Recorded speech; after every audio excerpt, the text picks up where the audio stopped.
My mother kicked me to the curb when I was 16 and left me to fend for myself. Now 25 years later, she's trying to curb stomp my skull in court and suing me to gain access to my kids. Please help.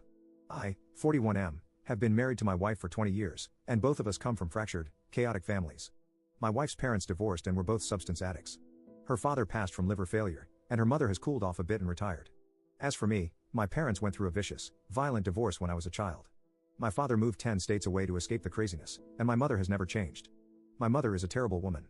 She systematically abused me throughout my whole childhood and continued to be a violent, bitter, mean, and aggressive person toward me throughout my whole life. I could sit here for hours and write about the things she's done. She used the courts to destroy my father's life for decades, and once he was out of the house, she turned her anger on me with physical and emotional violence. When I was 16, she expelled me from the house and left me homeless. I had to go from house to house, figuring out where to live, and try to graduate high school. I ended up living with an older boy that was about 4 years older than me, and I had to engage in an intimate relationship with him in order to secure that housing. I was not into men, I did not want to be into men, and I had to endure something that destroyed me in order to not be sleeping on the street. When I turned 18, I was able to start working at a better job, and was able to get out of that bad situation and start my life from scratch. My wife and I have worked hard to achieve a stable, middle-class lifestyle. We both attended college at night for many years, and now we have good jobs and a house in the suburbs. Out of a sense of duty to our family, I sought to include my extended family in our lives and allowed a relationship with strict boundaries between my mother and my 5 children. For the most part, she has been fairly stable for about 20 years. By stable, I mean that we could have routine contact about once a month during that time period, with minimal disruptive behavior. She has never acknowledged her abuse toward me, as she is an extremely selfish person. Everything about our past has been left unsaid. Over the last 2 years, my mother has completely unraveled. Her second husband decided to leave her for his own health and sanity, and she instantly reverted to the most cruel and bizarre behavior imaginable. All aspects of her life have been affected. She is calling the police, suing him in family court, alienating large parts of her family from one another, all while trying to tell my children why their grandfather is a disgusting human being based on how she feels about him. Once I saw this happening, I decided, that's it, not again, and took action. At the beginning of this year, I wrote a very courteous note to my mother asking her to reevaluate the way she's been behaving toward me and my family. When I say it was neutral and courteous, I really mean it. I checked it 5 times. She responded by calling me terrible names, such as ungrateful piece of crap, and screaming various other profanities on the phone at me. I blocked her from my phone, then she did the same thing to my wife. So I informed my mother by email that I'd like to maintain distance until she works on herself in therapy or with her divorce mediator. Things remained quiet for about 6 months. This morning, I woke up to a series of bizarre emails from my mother asserting that she wants to see my children for their upcoming birthday, and giving me 24 hours to provide acceptable dates for visitation or be prepared for a legal summons to family court. I'm floored. This woman is the equivalent of a schoolyard bully, following me around in life, tormenting me non-stop until I just want to cry. The worst part of a bully is that when you ask them to lay off you for even 5 minutes, they take this as a cue to keep it up even more. I took one look at this and thought, holy crap, this woman is clearly out of her mind. Now, I know in the post title I said she's suing me. I work in the legal field and know that until I've been summoned to appear, I have not been sued. So, no, she's only threatening to sue me right now. Sorry for using the hyperbole, but I find myself in the same bizarre, out-of-touch reality that everyone in this person's life experiences. This batcrap insane woman forced me to see my own father at a McDonald's when we were kids for 2 hours every 2 weeks, as per the court order, while she waited outside in a running car. I was only allowed to see him in this fashion because she hated him and didn't care what this would do to her own kids. There were more than a few times when the clock would strike 8, and she would come screaming into the McDonald's, threatening to call the cops and have my dad arrested for kidnapping while grabbing us by the arms and pulling us out of the store. This is what she's capable of doing with family court. I had a literal, hyperventilating panic attack on the floor of my office this morning. I have sought to be respectful, mature, and use good decision-making this whole time. My wife and I have an extremely secure marriage, and she agrees with me 100% through all of this. I find myself wishing that my mother would just go to her grave already, and just please leave me alone. She's like this inescapable bully who will never, under any circumstances, leave a person alone until she's proven that she can hurt them. I don't even care what she's experienced in her life. I just need to be away from her. So that's my off-my-chest story. I've been living with this shame, fear, and lingering self-hatred for 30+ years, all while trying to be a super dad and a great career man. I called a local family law practice today to get a referral. I'm going to ask them to send a demand letter to her, to try and get her to back off, but just look at what this has come to. I have to shell money out of my own pocket to protect myself and my kids from my insane mother. Thank you for letting me tell you my story, just typing it out helps. Update 1. I posted this on Thursday when I was experiencing a serious amount of turmoil. Since then, I've calmed down a lot and had the good judgment to talk this over with the important people in my life. First of all, I'd like to thank everyone for the words of encouragement and support. There were some surprising insights from many of the posters, and I found myself agreeing with and appreciating many of the stories of support that were shared.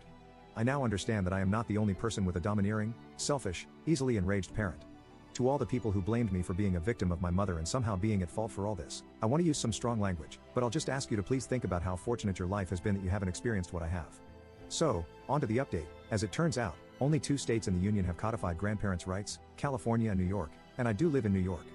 Basically, in New York, a grandparent does not have the automatic right to have access to grandchildren, but a grandparent does have automatic standing to file a petition to be heard in family court. The petition can be squashed, but they can file the petition. I do want to get back to this later. I consulted with a family law attorney on Friday, and he helped me understand the situation and craft a strategy. He was generous enough not to require a retainer unless and until I'm served with legal papers. He explained that the grandparent does have standing to file a petition based on a pre-existing relationship with the grandchildren, but that she would most likely not be able to overcome the desires of 2 married parents who are both exercising their judgment for the health and safety of their children. He explained that in New York, our simple desire to terminate a relationship would most likely be overcome in court. However, if we introduce some of the specific actions that she's exhibited over the last few years, such as familial alienation, adult humor near children, uncontrollable anger, hoarding of house cats, or dangerous operation of a motor vehicle, we would very likely prevail in a court setting. He explained that the good thing is that we had already restricted contact between our children and my mother to about once per month, and that in his experience, he had never seen a court order for grandparent visitation for more often than once a month, for 1 hour per session. I try to be reasonable, so I said, okay, the worst case scenario is supervised status quo. I did broach the topic of a restraining order, and I was quickly schooled on how that works. Despite the Reddit attorneys who all assured me that I can automatically get a restraining order, well, I hate to say that you're all completely wrong. An order of protection has to be accompanied by some facilitating act of domestic violence. Because I've only been harassed and alarmed by words, I can't be granted a restraining order. However, if my mother causes some disorderly act, such as coming to my house and causing a ruckus, that could trigger an order if, and only if, I document it by having the police come and detailing a report. So, keep that in mind next time you recommend a restraining order. They're not easy to get. The attorney recommended that I send a private cease and desist to my mother via certified mail and email. I decided to write a 2-page, brutal takedown of this woman in order to 1, blow off some steam, and 2, document in writing my concerns and try to get ahead of her legal maneuvering. I decided to take a 2-pronged approach. First, I sent this cease and desist to her on Friday at lunchtime via email and certified mail. Then, I took a page out of her playbook and publicly scorched the earth to apply social pressure to her. I emailed and texted every single member of my extended family, brothers, sisters, aunts, uncles, my stepfather, my father, and spoke to several of them to tell them exactly what was happening. Whether they wanted to hear it or not, I sent them intimate details of my mother's abuse and my decision to cut her off for the welfare of myself and my family. My reasoning there is simple. My mother's abuse thrives behind closed doors and an embarrassed silence. For 30 years, I've had to hear, "Oh, you know, that's just the way your mother is," while people stood by and let her act in the most insane and violent ways you can imagine. Last year, my mother got angry at my stepfather and tried to run him over with her car. Then, she crashed her car into the front door of his business, screaming and ranting in public. Do you know what people did?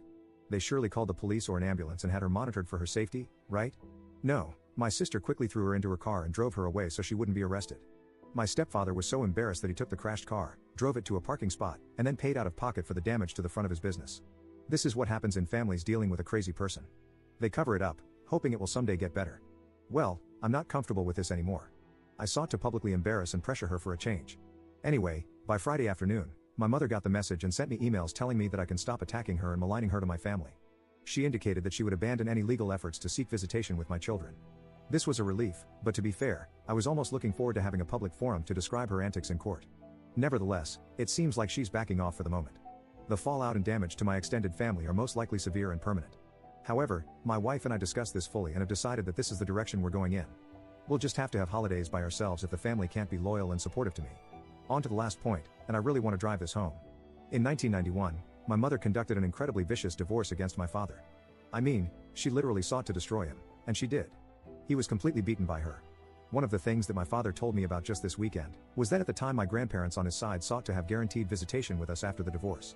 My mother actually went to court on that specific topic, and specifically litigated that she was the custodial mother and had sole decision-making about who the children would be around. The court ruled at the time that in fact, there was no right for a grandparent to see children, and my mother successfully was able to keep me away from my very loving and happy grandparents for years. I was only able to see them during court-mandated visitation with my own father. The law in New York changed in 2000 so the grandparents' rights came into effect, too late to help me unfortunately. I want to really drive this home, the freaking audacity of this woman to go to court on her own behalf and state in a court of law that she, as the custodial mother of children, has the sole and ultimate decision on who her children have relationships with, and then to 35 years later attempt to use the changes in law to assert that she has grandparents' rights to visitation, despite the wishes of the both parents, was too much for me to bear. That alone made me say, no way, not happening under my watch. So that's the update. Long-winded, yes, but it makes me feel good to type this out. I'm finally able to unburden the unbearable shame and embarrassment of what happened to me to members of my family, and I won't allow myself to be ignored anymore. I'm 41, and my selfish, insane baby boomer abusive mother is in her mid-70s and has no power over me anymore. I'm sick and tired of bottling this up. Anyone who doesn't like it can go suck an egg. I deserve to have loyal and faithful people in my life.